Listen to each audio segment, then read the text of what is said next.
Thanks, Maria.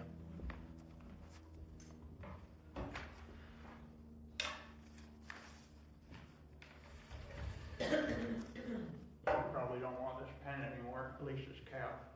It's a bad habit. That way I won't do that.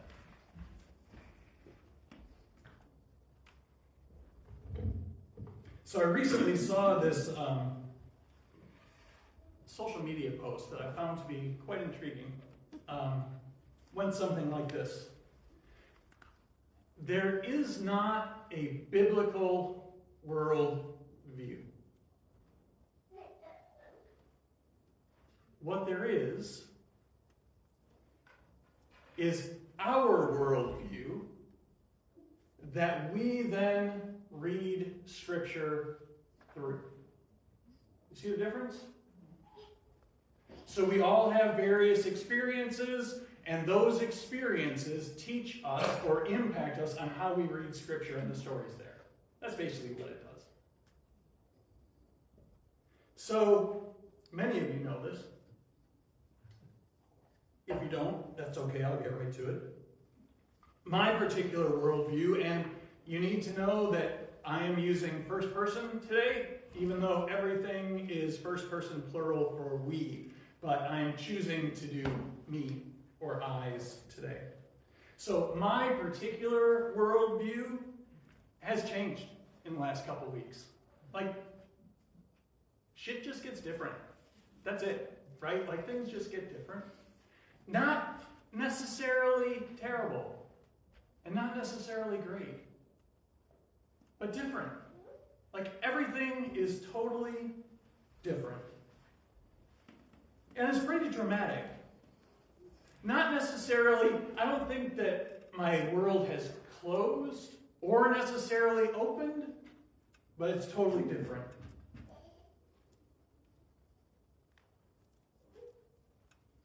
Many of you know, but if you don't, Mel was recently diagnosed with breast cancer. So I've known this for a little while, and I've known that I'd have this opportunity to stand up here and to share with you. And partly because it's sort of what I do, right? It's kind of like I open up my heart and do that thing, and then I put it in the context of all this other stuff. So bear with me, we'll see where we get today, and hopefully we get to giving thanks. That is the goal. So when I've been thinking about what to share today, we have a fabulous book at home. Some people read their Bible a couple times a day. We read this book like many times a day. It's called From This Moment On. You've been diagnosed with cancer or something like that, but it's from this moment on. And in the very, very beginning of that book, we get this poem that's attributed to Terry Kettering. It goes like this. There's an elephant in the room, and we all know what's there. We are thinking about the elephant as we talk together. It's constantly on our minds.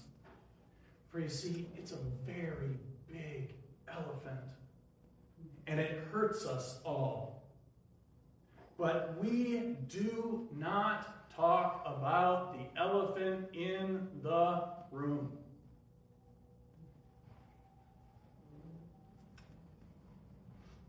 So if we were in my preaching class back in seminary, so this was back in the day when they could smoke in the classrooms. And he'd be smoking his pipe. I need an empty chair.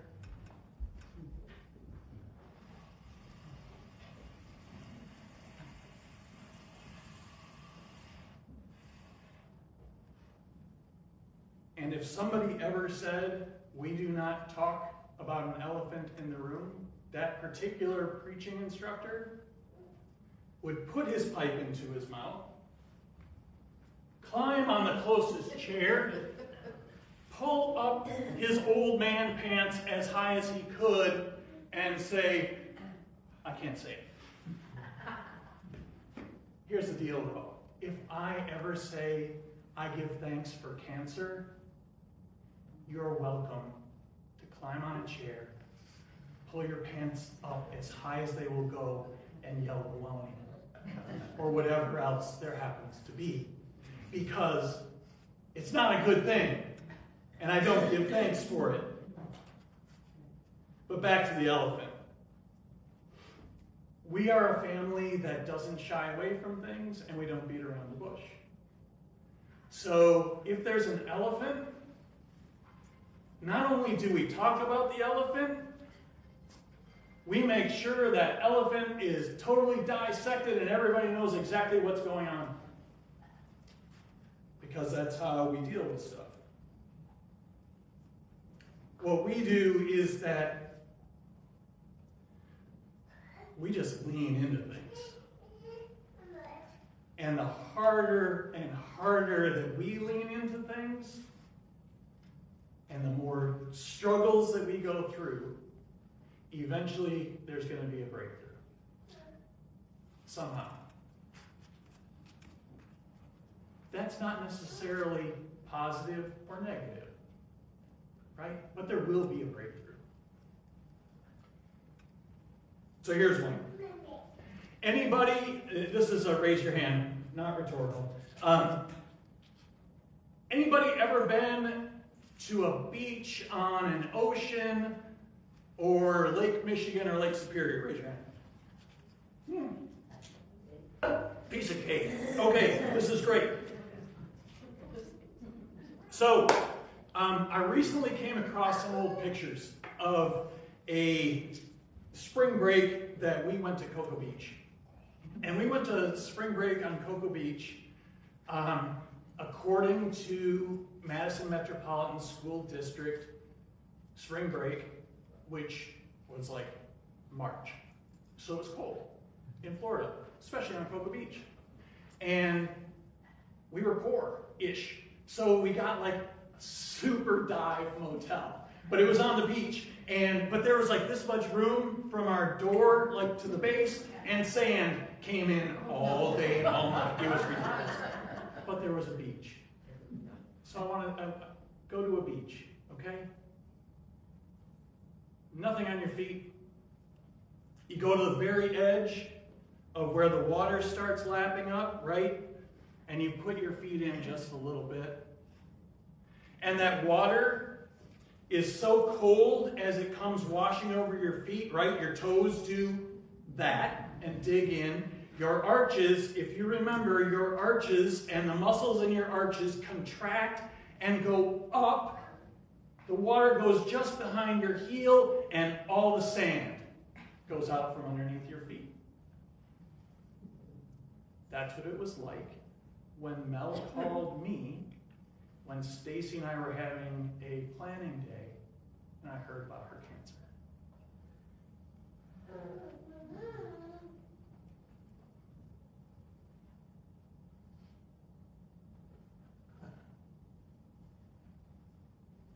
So this is where the worldview thing starts to come to pass.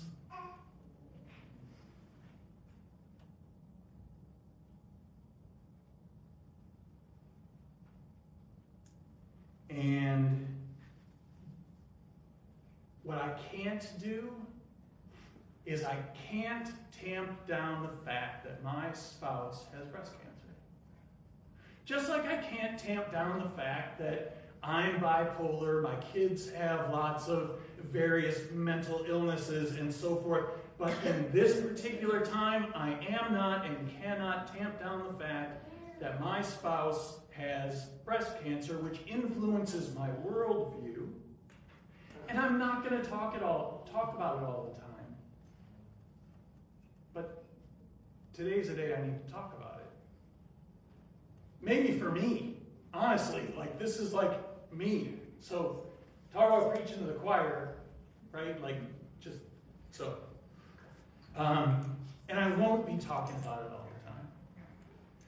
But it will be influencing absolutely everything I read and You may read between the lines, and that's cool. And if you read between the lines and it sounds like I'm having a bad day, ask. It's all good.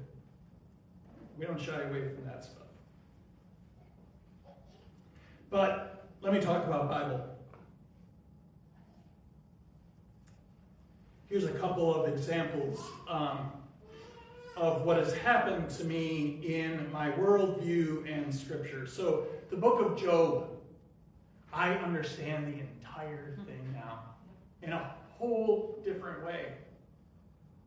It is totally understandable to me, everything that happens when somebody has some sort of a potential terminal disease, whatever that happens to be. Job, in some ways, is like, I'm just giving up. Let it happen. I'm good. His friends, right? So first of all, I'm not willing to say that Job ever existed. I think it's a fabulous story on how to live with people and how to care for people. That's just me, okay? But that gets to this next part. Because if you look at Job's friends and how Job's friends interact with him in the beginning, all his friends want to do is solve the problem. Of an unsolvable problem, all that his friends want to do is solve this. And you wonder why he's so upset with them. Like, get out. It's unsolvable. Stay away. Come back later when you got your head on straight. His spouse is like, just get it over with.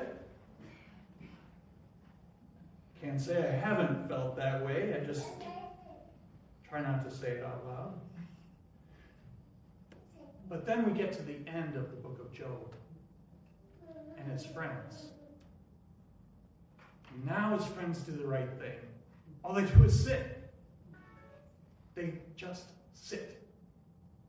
In the midst of all of Job's pain, in the midst of everything that Job is going through, they sit and are present. I get it. Here's another one I totally get. Mary Magdalene. First of all, one of my favorite people in Scripture anyway, but I totally get her now. I totally love her. Her best friend is about to die, right? Who's Mary Magdalene's best friend? Jesus. Right. So her best friend is about to die. She knows she is going to be at a total loss, and I totally get that. She goes into a totally frenzied life. And then she's totally present. 100% present. But then there's Paul, who Maria read from today. And there's something that was up with Paul. We don't know exactly what it was. He calls it a thorn in his side at some point. And okay, but that could be just about anything. But at least for right now, I'm going to call it a terminal disease. But that's me projecting onto it. And I know that. Okay, so I'm claiming it. But something didn't stop him from at least going forward. So, Shawshank Redemption? Andy Dufresne says, better get busy living or get busy dying. Paul chose get busy living. Andy in red in Shawshank, get busy living. We have choices. To get busy living or get busy dying. Me and Mel, we're living, just so you know, if you had any questions. So your feet are covered with water, and you're like, oh, this is starting to feel good, so you walk in a little ways, and now you're up to your calves in that water, but you know what you can't see? you can't see the floor of the body of water. So you just keep going out. And you're seeing these waves come in, and the waves are absolutely beautiful, and you can time them out until you realize there's another one coming in from this side, and you get knocked over. Because it'll happen. Other times you get to ride that wave, and it's beautiful. But you keep walking out in the water, and there are ledges, there are ditches, all underneath there that you can't see, and you will fall off of them. And you know the crappy part with breast cancer? Nobody can solve it. Nobody can climb in there and do it for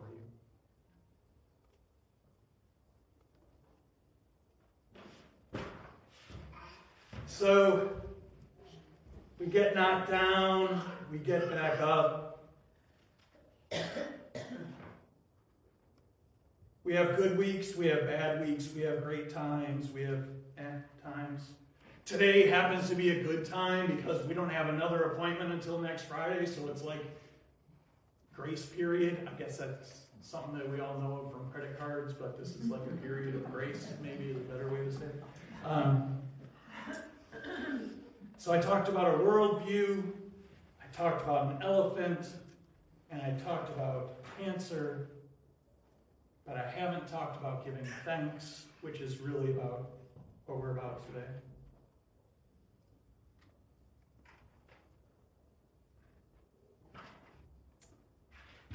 What I'm going to share are some of the things that I am thankful for.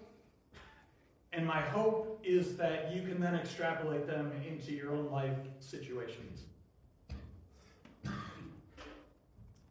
So the first one, I give thanks for learning to ask for help. Scariest thing in the world for me. So I practice it on safety. Like her. And her.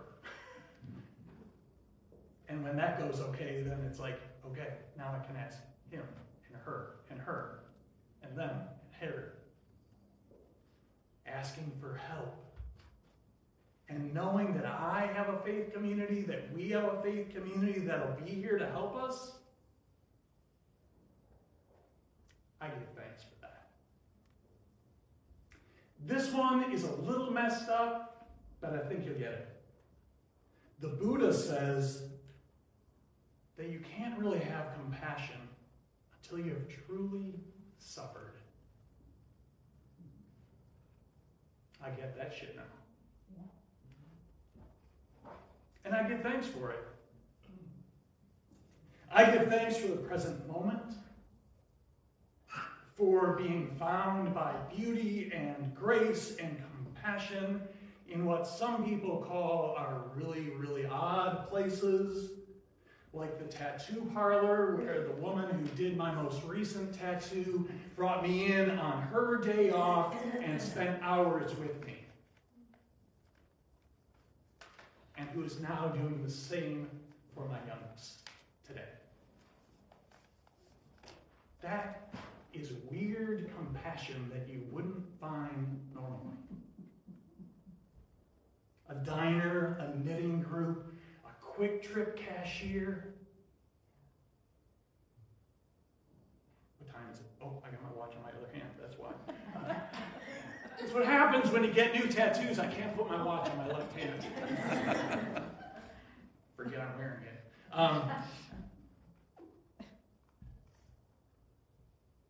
The day that I heard that Mel had breast cancer and I was filling up with gas, there's this big purple truck.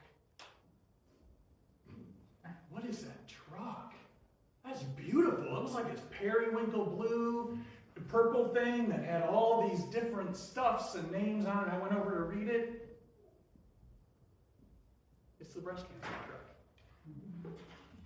And the trucker is a woman.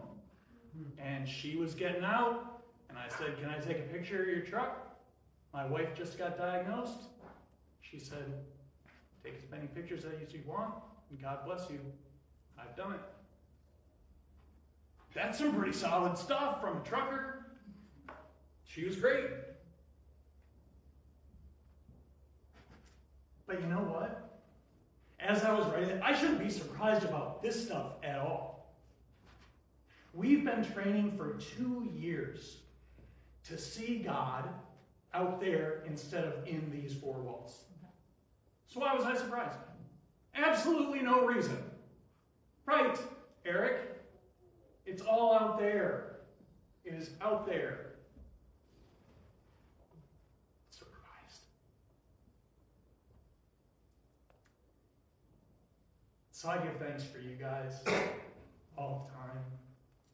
And I know I stole that from Paul. And I don't normally steal stuff from Paul because I actually think he's kind of a jerk. But this one I will. Am I wrong? No. Okay, all right, I know, I need to get out. Seriously, we thank you for your prayers of support, for your words, for your kind acts, for everything, for all your understanding, especially when, this is just a shout out. This is the precursor. So I'm thanking you in advance for when I'm prickly, for when I'm a jerk, for when my head is out of the game, for when I forget things, because it's all going to happen. And you can do one of two things. You can kick me in the butt and say, I get it. Or you can just say, okay, I get it. But you're allowed to kick me. I'm good. That's not a bad thing. So let me close with this. For some reason, I really like the image of being, it's all gone. There it is, though. I really like the image of being the first mate on Mel's journey with cancer. Gilligan? Hey, you know. Gilligan. Buddy. Gonna happen. What? Sorry, dude. Oh, okay. Yeah. That's where I'm ending.